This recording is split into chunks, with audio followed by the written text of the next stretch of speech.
সেইটোৱেই মূল কাৰণ। আনক নৈতিকতাৰ শিক্ষা ঠিকেই দিয়ে, মদ নিবাৰণী সভাত উদাত্ত কণ্ঠৰে মদৰ বিৰুদ্ধে ভাষণ দিয়ে আৰু নিশা ঘৰলৈ গৈ ডিঙিলৈকে এগাল গিলি মাতলামি কৰা মানুহৰ সংখ্যা আমাৰ সমাজত বেছি।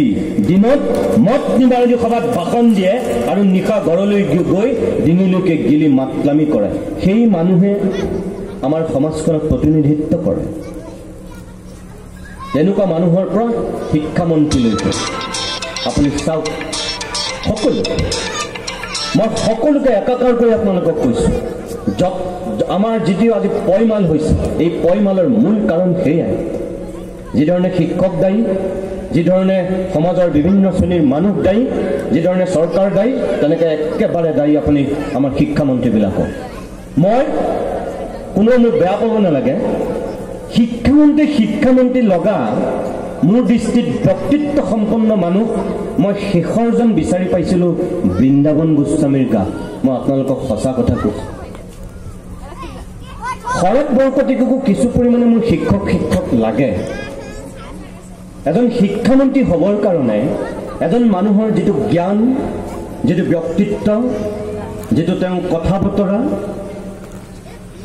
এটা পৰ্যায়লৈকে সম্পূৰ্ণৰূপে আছিল যেন লাগে মোৰ বৃন্দাবন গোস্বামীৰ গাত, আৰু তাৰপিছত কিছু পৰিমাণে মই শৰৎ বৰকটকীৰ গাত বিচাৰি পাওঁ। তাৰপিছত যিবিলাক শিক্ষামন্ত্ৰী হৈছে মই তেওঁলোকক সন্মান কৰিও কওঁ। কোনোবাজন গৈ তিহাৰ জেল পাইছেগৈ, কোনোবাজনক দেখিলে আপোনাৰ এনেকুৱা লাগে তেওঁ কথা বতৰা চাল চলন দেখিলে তেওঁ চম্বলৰ ডকাইতেই নে তেওঁ আমাৰ ৰাজ্যৰ শিক্ষামন্ত্ৰী সন্দেহ হৈ যায়। কোনোবাই এবাৰ প্ৰধান শিক্ষকক থিয় কৰাই পেলাই কুইজ সোধে, কলেজৰ প্ৰিন্সিপালকো GSTৰ ফুল মিনিং সোধে। এনেকুৱা শিক্ষামন্ত্ৰী হ'ল আমাৰ ৰাজ্যখনত, শিক্ষকক আকৌ বাবা তই কচোন বুলি কয়। বাবা বুলি যেতিয়া শিক্ষামন্ত্ৰীয়ে শিক্ষকক সম্বোধন কৰিব আৰু কৰিব সংবাদ মাধ্যমৰ সন্মুখত, সেই শিক্ষকজনক, সেই বিদ্যালয়খনৰ, সেই কলেজখনৰ ছাত্ৰ ছাত্ৰীক কোনটো দৃষ্টিৰে চাব বাৰু আপুনি কওক? ৰাজহুৱাকৈ শিক্ষকক শিক্ষামন্ত্ৰীয়ে যেতিয়া বাবা বুলি ক'ব, তেতিয়াহ'লে তেওঁৰ অৱস্থাটো বিদ্যালয়খনত কি পৰ্যায়লৈ যাব? সেই কথাটোতো আমাৰ শিক্ষামন্ত্ৰীয়ে নাভাবা হ'ল। তাৰমানে আমি তেনেকুৱা শিক্ষামন্ত্ৰীও পালোঁ। গতিকে এই যিটো আমাৰ মানসিকতা, এই মানসিকতাটো যেতিয়ালৈকে আমাৰ ঠিক নহ'ব, আমি নিজক ঠিক নকৰিম, তেতিয়ালৈকে আমাৰ কিন্তু উন্নতি নহ'ব। আমি যিমানেই কথা নকওঁ কিয়, এনেকৈ বক্তৃতা নিদিওঁ কিয়, আমাৰ এই বিদ্যালয়ৰ ওপৰত যিটো আস্থা আৰু বিশ্বাস, আটাইতকৈ আমাৰ অসমীয়া মধ্যবিত্ত শ্ৰেণীটোৰ যিটো আস্থা আৰু বিশ্বাস, সেইটো ঘূৰাই আনিবৰ কাৰণে আমি এই গোটেইকেইটা শ্ৰেণী যেতিয়ালৈকে আমি একলগ হ'ব নোৱাৰিম, তেতিয়ালৈকে কিন্তু ইয়াৰ কেতিয়াও আমি পৰিত্ৰাণ নাপাম। মই আপোনালোকক কৈছোঁ, গুণোৎসৱ পাতিছে, চৰকাৰে বিভিন্ন সহায় কৰিছে, তাৰপিছতো সেই বিশ্বাসটো কিয় আমি আদায় কৰিব পৰা নাই? এইটোৱেই মূল কাৰণ যে যিটো সমন্বয়, যিটো আমাৰ গোটেই এই পাঁচোটা অভিভাৱক, শিক্ষক, ছাত্ৰ ছাত্ৰী, পাঠ্যপুথি, আন্তঃগাঁথনি উন্নয়ন, অৰ্থাৎ বিদ্যালয় আন্তঃগাঁথনি উন্নয়নৰ লগত চৰকাৰ জড়িত, এই পাঁচোটা উপাদানৰ মাজত যেতিয়ালৈকে এটা প্ৰকৃত সুসমন্বয় নহ'ব, তেতিয়ালৈকে আমাৰ এই বিদ্যালয়বিলাকৰ ভৱিষ্যত কিন্তু অলপ প্ৰশ্নবোধক চিনৰ মাজত থাকিয়েই যাব। কেতিয়া আমি ইয়াৰ পৰা মুক্তি পাম, সেইটোহে আচলতে ডাঙৰ কথা। আমাক এজন এনেকুৱা মুখ্যমন্ত্ৰী লাগে যি সঁচাকৈ আমাৰ গোটেই বিভাগকেইটাৰ ভিতৰত শিক্ষা বিভাগটোক আন বিভাগবিলাকৰ লগত একাকাৰ কৰি নাচাব। এনেকুৱা এজন আমাক মুখ্যমন্ত্ৰী লাগে যি সঁচাকৈ শিক্ষা বিভাগটোক জাতিৰ এটা সুকীয়া প্ৰশ্নজনিত বিভাগ বুলি ভাবি তেওঁ চাব আৰু তেনেকুৱা মানুহক শিক্ষামন্ত্ৰী দিব। তেনেকুৱা এজন মানুহৰ খুব প্ৰয়োজন হৈছে। মই কিয় কৈছোঁ আপোনালোকক, হিমন্ত বিশ্ব শৰ্মা শিক্ষামন্ত্ৰী হৈ থাকোঁতেনে যেতিয়া তেওঁ বিসম্বাদ কৰিছিল, আপুনি মন কৰক, কিবা কাৰণত তেওঁ যদি শিক্ষা বিভাগটো সেই সময়ত এৰি দিলেহেঁতেন, গোটেই অসমৰ শিক্ষা বিভাগটোৰ দায়িত্ব ল'ব লাগিলেহেঁতেন কোনে তেতিয়া? সংসদীয় সচিব ৰেকিবউদ্দিন আহমেদে। অসমত কি শিক্ষা বিভাগৰ সংসদীয় সচিব হ'বলৈ সেই সময়ত তৰুণ গগৈ ৭৮ জন বিধায়কৰ ভিতৰত আৰু মানুহ নাপালে ৰেকিবউদ্দিন আহমেদতকৈ? মই কোৱা নাই যে তেওঁ অযোগ্য বুলি, মই নাই কোৱা, তেওঁ যোগ্য, কিন্তু বিভাগটো শিক্ষা বিভাগ। সেইকাৰণে মই আপোনালোকক এই কথাটো কৈছোঁ, যিটো সদিচ্ছা তাতকৈ আৰু এটা উদাহৰণ দিলে বেছি ভাল হ'ব, ইয়াত খাপ খাব। আপোনালোকে নাভাবিব মই কিবা ৰাজনীতি কৰিছোঁ। এই যে যিটো আন্তৰিকতাৰ কথা মই বাৰে আপোনালোকক কৈ আছোঁ, যিটো আন্তৰিকতা লাগে আমাক এই ব্যৱস্থাটোৰ ভাল কৰিবলৈ, যিটো আন্তৰিকতা লাগে, না শিক্ষক, না অভিভাৱক, না আমাৰ সমাজ, না চৰকাৰ, না আমাৰ প্ৰশাসন যন্ত্ৰ, সকলোৰে যিটো মই আন্তৰিকতাৰ কথা কৈ আছোঁ, সেইটো যেতিয়ালৈকে ঠিক নহয়, আমি যে ইয়াৰ ঠিক কৰিব নোৱাৰিম বুলি কৈ আছোঁ। মই আহি থাকোঁতেনে আপোনালোকৰ বিদ্যালয়খন পোৱাৰ কিছুদূৰ আগত কনভয় লৈ ৩খন গাড়ীৰে এজন মানুহ গৈ আছে। মানুহজনক মই গাড়ীখন ক্ৰছ কৰোঁতেনে মই দেখিছোঁ, মাজৰ গাড়ীখনত গৈ আছে, বগা ৰঙৰ। মানুহজনৰ নাম ডাক্তৰ ৰণোজ পেগু। এই বিদ্যালয়খনত ৩দিনীয়াকৈ সোণালী জয়ন্তী হৈছে, ইয়াত তেখেতৰ নামটো আছে। ঠিক আছে, তেখেত বৰ ব্যস্ত মানুহ, মই বুজি পালোঁ। আজিৰ দিনত তেওঁ চাগে অতি বেছি ব্যস্ত মানুহ, পৃথিৱীৰ অন্যতম এজন শ্ৰেষ্ঠ ব্যস্ত মানুহৰ ভিতৰত তেওঁ। এই ৩দিনীয়াকৈ এখন চৰকাৰী মাধ্যমৰ বিদ্যালয়ত ইয়াত সোণালী জয়ন্তী হৈ আছে, ইয়াত তেখেতৰ নামটো আছে। কিয়? এই ৰাস্তা দিটো তেওঁ গ'ল, ইয়াত তেওঁ দীঘলীয়া সময় বক্তৃতা দিব নালাগে, কিন্তু আপোনালোকৰ ইয়াত এক পাক মাৰি যাব নালাগিছিল নে? এই বিদ্যালয়খনৰ স্বাৰ্থত তেওঁ দেখা নাছিল নেকি? এইফালেদি যাওঁতে তেওঁ মোহৰ চশমা পিন্ধি গৈছিল নেকি? একো দেখা নাছিল। এইটোৱেই আন্তৰিকতা। ইয়াত উপস্থিত হৈ তেওঁ কিয় ক'ব নোৱাৰিলে যে ৰাইজ, মই এই অনুষ্ঠানটোৰ অন্যতম এগৰাকী অতিথি আছিলোঁ, কিন্তু মই কামত ব্যস্ত আছোঁ, মই বিদ্যালয়খনে সোণালী জয়ন্তী পাতিছে, মোৰ শুভেচ্ছা আছে, মই আপোনালোকৰ লগত আছোঁ। আপোনালোকে বিদ্যালয়খনৰ ওপৰত আস্থা আৰু বিশ্বাস পোষণ কৰি ছাত্ৰ ছাত্ৰীসকলক মানুহ কৰাৰ সহযোগিতাটো আগবঢ়াই যাওক। মই বিপদে আপদে আপোনালোকৰ লগত থাকিম। বছ, একো ক'ব নালাগে। এই বাক্য কেইষাৰি কওঁতেনে তেওঁ কি হীৰা, সোণ, ৰূপ এইবোৰ দিব লাগিলেহেঁতেন নেকি ইয়াত? কিয় তেওঁ একমাত্ৰ ইয়াত সোমাবলৈ সময় নহ'ল? অৰ্থাৎ এই যে মই কৈছোঁ আপোনাক, সদিচ্ছা, আন্তৰিকতা, সেইটোৱেই মূল কাৰণ। তাৰমানে আমাৰ ইয়াত সোণালী জয়ন্তী হৈছে, হীৰক জয়ন্তী হৈছে, প্ৰাথমিক বিদ্যালয়হে হৈছে। আৰু মইনো গৈ কি কৰিম? ইয়াততো এনেই নাম দিয়া নাই, তেওঁৰ লগত নিশ্চয় যোগাযোগ কৰিছে। তেওঁ সমষ্টি ৰাস্তাৰ কাষত, ক'ৰবাত গৰৈপিপৰা গাঁৱত নহয় চুকত, তাৰপিছতো ইয়াত নাই সোমোৱা। মই জানো আপোনালোকৰ ইয়াত কোনোবা ৰণোজ পেগুৰ হয়তো ঘনিষ্ঠ মানুহ বা সোঁৱে বৰে থকা মানুহ ইয়াত থাকিব পাৰে, মই জানো। আৰু হয়তো আপোনালোকে কোনোবাই গৈ ক'বগৈও, কিন্তু মই তেনেকুৱা ধদুৱা নহয়, মই ভয় নকৰোঁ, ক'ব পাৰে আপোনালোকে। যিটো ভাল কাম ভাল বুলি কোৱাৰ সৎ সাহস আছে, আৰু যিটো বেয়া কাম হাজাৰবাৰ মই বেয়া বুলি কমেই। মোৰ দৃষ্টিত এইটো আজি ৰণোজ পেগুৱে মোৰ দৃষ্টিত এইটো এটা বেয়া কাম কৰিছে।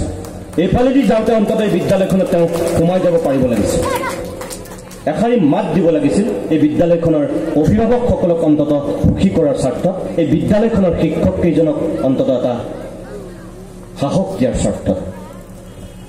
এই আন্তৰিকতাটোৱে আমাৰ অভাৱ। যেতিয়ালৈকে আপুনি মই এইখিনি আদায় কৰিব নোৱাৰোঁ, তেতিয়ালৈকে কিন্তু আমাৰ লাভ নহয়। মই সঁচা কথা কৈছোঁ আপোনাক।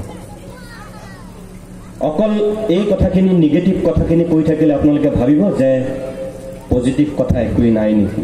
নিশ্চয় আছে। এই যে যিটো ইয়াত কৰিছে, মই আপোনালোকক সেইকাৰণেই কৈছোঁ, পাতিব লাগে কাৰণে পাতিলে নহ'ব।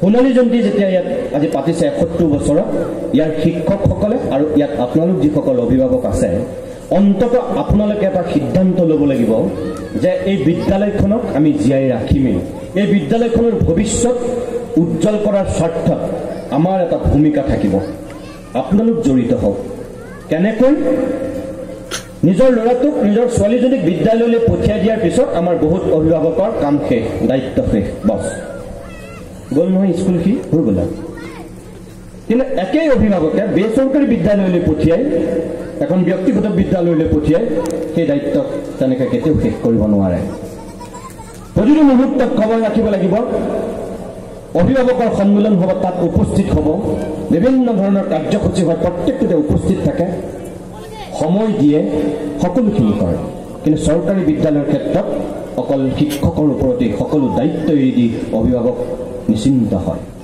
এতিয়াও বহুত ভুল টাউন এলেকাত বাদ দি এতিয়া গ্ৰাম্যাঞ্চলৰ প্ৰাথমিক বিদ্যালয়বিলাকত কোনবিলাক মানুহে পঢ়ি নিজৰ সন্তানক পঢ়ুৱাই আছে জানে অত্যন্ত দুখৰ কথা সেইটোৱেই যে এতিয়া ৰিক্সাৱালা ঠেলাৱালা দিন হাজিৰা কৰা আৰু অতি দুখীয়া দৰিদ্ৰ শ্ৰেণীৰ মানুহৰ সন্তানক অকল চৰকাৰী মাধ্যমৰ প্ৰাথমিক বিদ্যালয়ত পঢ়ুৱাইছে কোনো উচ্চবিত্ত মধ্যবিত্ত মানুহে এতিয়া নপঠিওৱা হৈছে প্ৰাথমিক বিদ্যালয়লৈ নিজৰ সন্তানক আপোনালোকে খবৰ লওক হয়নে নহয় যদি সেইটোৱে আমাৰ মানসিকতা হয় তেতিয়াহ'লে কিন্তু এটা সময়ত বিদ্যালয় বন্ধ হ'ব এতিয়া যেনেকৈ বন্ধ হৈ আহি আছে সেইকাৰণেই মই আপোনালোকক কওঁ যে সময় এতিয়াও শেষ হৈ যোৱা নাই যি ধৰণে সেইবিলাক বিদ্যালয় মই কেইখনমান বিদ্যালয়ৰ নাম ক'লোঁ আপোনালোকক এতিয়াও তেনেকুৱাকৈ জিলিকি আছে এই বিদ্যালয়খনে অকল আন্তঃগাঁথনিটো ধুনীয়া কৰিলেও নহ'ব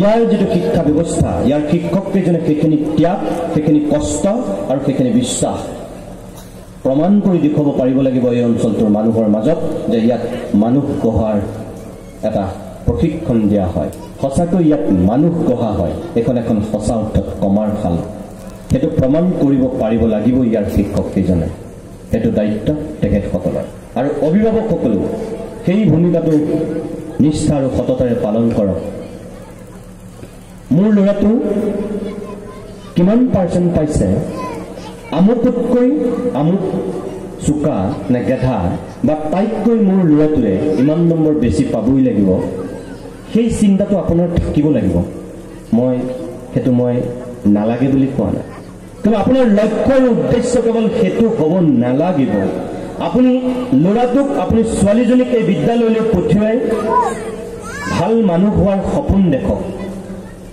ডক্টৰ ইঞ্জিনিয়াৰ প্ৰফেচৰ হোৱাৰ আপুনি সপোন দেখিব নালাগে আপুনি সপোন দেখক প্ৰথমতে সি বা তাই কেনেকৈ ভৱিষ্যতলৈ ভাল মানুহ হ'ব কেনেকৈ পূৰ্ণাংগ মানুহ হ'ব আমাক ডক্টৰ ইঞ্জিনিয়াৰ প্ৰফেচৰ বা আন চাকৰিয়াল মানুহ আমি ঢেৰ পালোঁ আৰু ভৱিষ্যতলৈকো পাম কিন্তু আমাৰ ৰাজ্যখনত এতিয়া আটাইতকৈ অভাৱ ঘটিছে ভাল মানুহৰ ভাল মানুহ মনত ৰাখিব এটা চোকা ল'ৰা এজনী চোকা ছোৱালী তাই পঢ়াত মেধা হ'ব পাৰে তাই চোকা হ'ব পাৰে কিন্তু সমপৰিমাণে তাই বা সি ভাল নহ'বও পাৰে এটা ভাল ল'ৰা এজনী ভাল ছোৱালী সমপৰিমাণে কিন্তু চোকা আৰু মেধা হ'ব পাৰে চোকা আৰু মেধাৰ লগত ভালৰ পাৰ্থক্য সেইটোৱেই কিয় কৈছোঁ এটা চোকা ল'ৰা কিন্তু চৰিত্ৰগতভাৱে সি অত্যন্ত দুষ্ট অসৎ এজনী চোকা ছোৱালী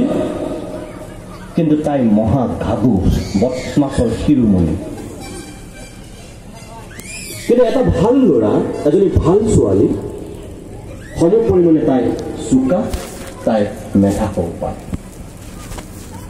আপুনি এনেকুৱা বহুত ল'ৰা দেখে মেট্ৰিকত ষ্টেণ্ড কৰে সি অলপ চোকা আছিল কিন্তু ষ্টেণ্ড কৰিব বুলি কোনেও নাভাবে কিন্তু সি ষ্টেণ্ড কৰিলে অঞ্চলটোত বুবু বাবা হৈ যায় বহুত কষ্ট কৰিলে সি জানো দেখিলি ষ্টেণ্ড কৰি দিলে তেতিয়ালৈকে আমি ঠিকেই পাওঁ ভাল হয় অভিভাৱকবিলাকেও কয় আমুকৰ নিচিনা হয় চোকাটো সি অতি বেছি এষ্টাব্লিছ কৰি দিলে কেনেকৈ জানে পঢ়ি নহয়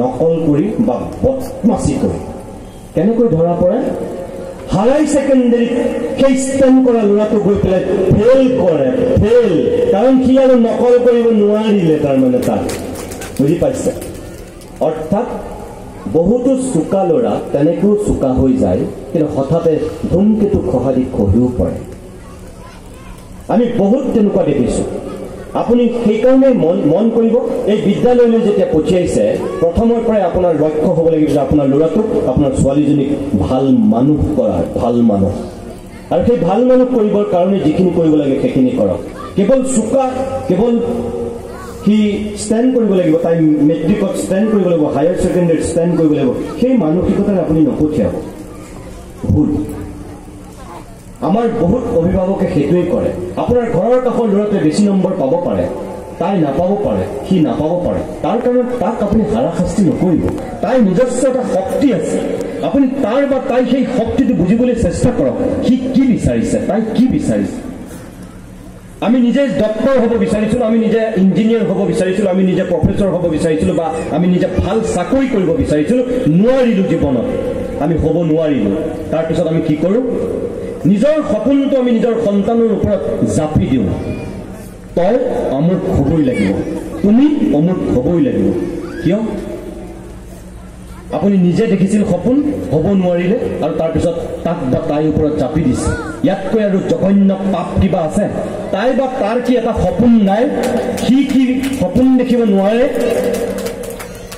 কিমানেই গুৰুত্ব দিয়ে এই ভুলটো আমাৰ বহুত অভিভাৱকে কৰে আপোনালোকে সেই ভুলটো নকৰিব মই এইকাৰণে কৈছোঁ অসমত এতিয়া এনেকুৱা বহুত মানুহ আছে যিবিলাক কেতিয়াও জীৱনত চোকা নাছিল যিবিলাক কেতিয়াও জীৱনত মেধা নাছিল কিন্তু অসমৰ সকলো মানুহে তেওঁলোকক চিনি পায় সেই মানুহখিনিক লক্ষ্য কৰি লৈ আপুনি নিজৰ সন্তানক আগুৱাই দিয়ক বহুত মানুহ আছে বহুত কোনোবা ৰাজনৈতিক ক্ষেত্ৰত কোনোবা সাংস্কৃতিক ক্ষেত্ৰত কোনোবা সামাজিক ক্ষেত্ৰত কোনোবা ক্ৰীড়াৰ ক্ষেত্ৰত বহুত মানুহ আছে মই দুজনমান মানুহৰ নাম আপোনালোকৰ আগত এইখিনি মুহূৰ্তত ক'ব পাৰোঁ এজন মানুহ স্কুলত থাকোঁতেনে সুদা পেটেৰে স্কুললৈ গৈছিল কেতিয়াবা ভীমকল খাই গৈছিল আৰু কেতিয়াবা পঁইতা ভাত খাই গৈছিল পঁইতা ভাতটো জানে পানী দিয়া ভাত আগদিনাখনৰ যিটো ভাত আৰু এনেকুৱা আছিল